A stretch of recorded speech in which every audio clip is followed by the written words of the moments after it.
What's up, everyone, and welcome to today's video. Today we are going to talk about Melisandre, the Red Woman, the character review and gameplay. First of all, she is a strategist. They recently adjusted her stats to increase her attack and lower her health, so she is a little bit squishier than she was before. First off, she's a member of the Baratheon faction, and you're going to want to play her with the Baratheons because it's all about gem damage. 3 to 5 members will give you 25% to 100% gem damage. Now, she is more of a utility damage dealer versus a overall damage dealer, and let me explain by that. The best thing that she has in her kit is her team up tile with Stannis. Whenever you do a vertical clear tile, it's going to grant all allies 15% gem damage for 3 turns. Now, I've used this plenty of times in Crown's Challenge and in raids, and sometimes with cascades and Stannis destroying gems, you could create multiple of these vertical power-ups, increase the gem damage, then use Varys to do defense down, and then get the gem damage up, and then you do wonderful things. So that's my favorite part in her kit. She has a fast speed AoE dealing 55% attack fire damage and reducing fire resistance 30% for 3 turns. Allies gain 30% gem damage for 3 turns. So it's a very weak damage dealing AoE. However, it does increase gem damage for 3 turns.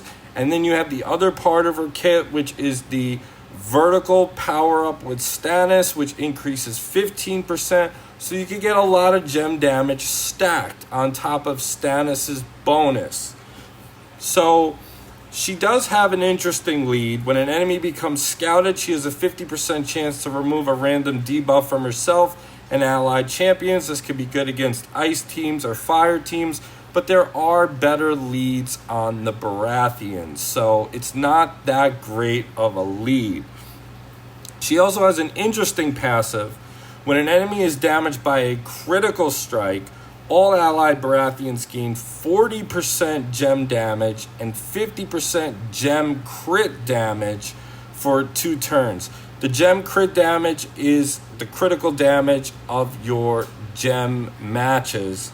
And a critical strike is when you do a special move. Like, let's say I was to use Joffrey's special, and if it crits, then it would give all allied Baratheons 40% gem damage for 2 turns, which is huge. It's huge.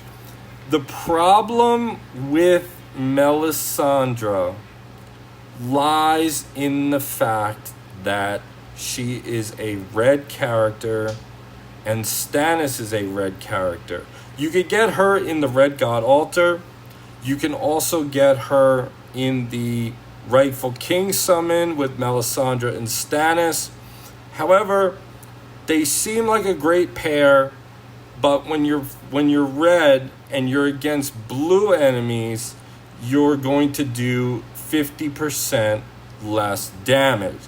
And take a look at all these blue enemies in the game. There's a lot of them, and there's a lot of good ones. You have Alicent, you have Grey Worm, you have Ned and Sam everywhere in Raid, you have Jon Snow everywhere in Raid. Sunfire you can fight in Raid, and Joffrey is going to be an up-and-coming threat. But there are a lot of good blue champions, and you're going to do 50% less damage. So you're just going to tickle them instead of doing big hits. Now, she does add utility and value. Let's use her in some raid matches, and I will show you exactly how she works. Let's go ahead and look for some resources.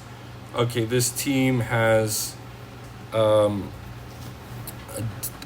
a great amount, but let's take out Barristan and let's put in Melisandre, who is level 200, over 200. So it's going to be 100% gem damage with the Baratheon bonus. And then if I get the vertical power up, it's going to be 15% gem damage. So let's look for those. Here we go. So we just made one. So this, now we can make two. Let's make two. Okay, now they are right over here. When I activate it, it's going to do 15% gem damage. Okay, now there's 15% gem damage. Now there's 30% gem damage is the boost.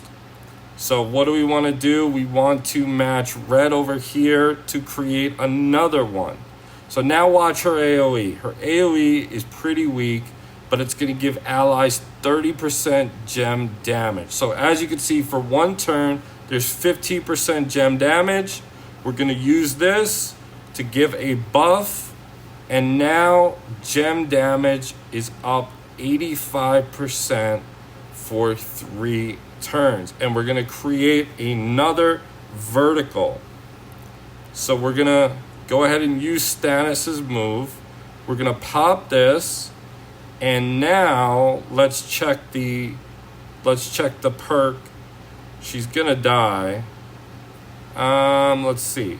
Okay, so gem damage up 85%. So we're going to go ahead and use this. We'll put a shield on her. We will go with the stronger gem damage against him. And now we are in business. So as you can see, she's useful for creating more gem damage on the field, increasing gem damage. Now, when you're using Melisandre, I did not use the correct lead. You would want to use the Stannis lead, because the Stannis lead would give an extra 25% gem damage. So you want to keep stacking on top of it. Let's do another battle.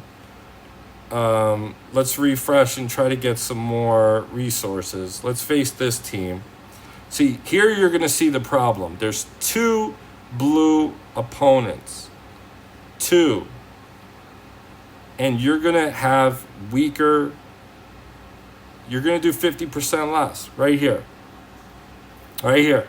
50% damage against the blues. She's going to do 200% damage against Cat Stark. Let's switch the lead to Stannis' lead, which will give 25% gem damage bonus on top of 100. So that's 125% gem damage bonus.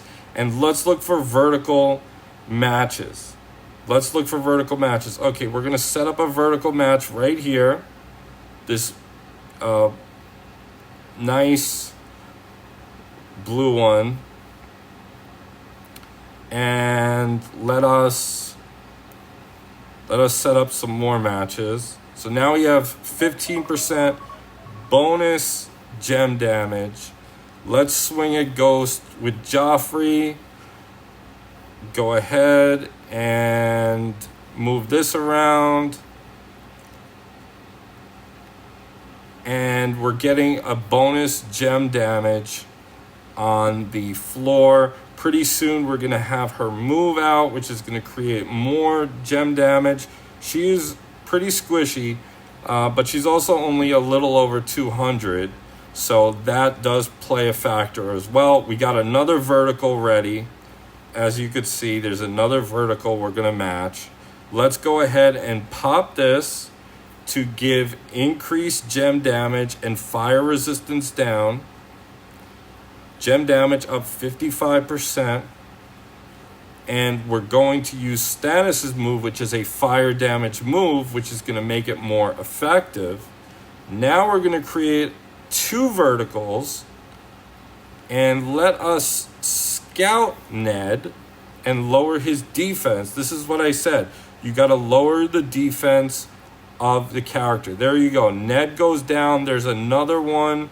And it is Gem Madness. So her AoE is weak, but as you can see, the gem damage is up 70%. With the Baratheon bonus, it's 170% gem damage. And these aren't even maxed out Baratheons. These are not even maxed out Baratheons. She will suffer because of the fact that she is red, and red does not work well against blue. However, if you do want to create a nice gem damage based team, because the Baratheons can be built many ways. You could build them with Scout. Scout is a great mechanic, and the Baratheons do well with that. You could build them up for gem damage, which is wonderful. You could build them up with shields. There's many ways to build the Baratheons. So the question is she a good character? Yes, I think she is a good character. I don't think she is an elite character, but I think she is a good character, and I think she will make your teams better. She will make your time easier in the Crowns Challenge. And if you are going for Stannis, which you should, you will get shards of Melisandre. You will also get shards of Melisandre from the Red God altar. So she is worth it. I do recommend that. And finally, let me thank my supporters of the channel. First of all, thank you, Roro, for your generosity, for your $50 donation. Thank you very much. And we have to thank my VIPs who are supporters of the channels on a monthly basis, helping out. Thank you, Steph, Dragon Grass Vendor, Judith, Allison, Red Leg Immortal, Sir Oliver Shin, Zivitar, Morinar, Ronan Ron Reacts, Jen Hunt, and Torrin McClure. You guys are awesome. Thank you so much. Comment below and let me know what you think of Melisandre, and I will talk to you all in the next video. Take care, all.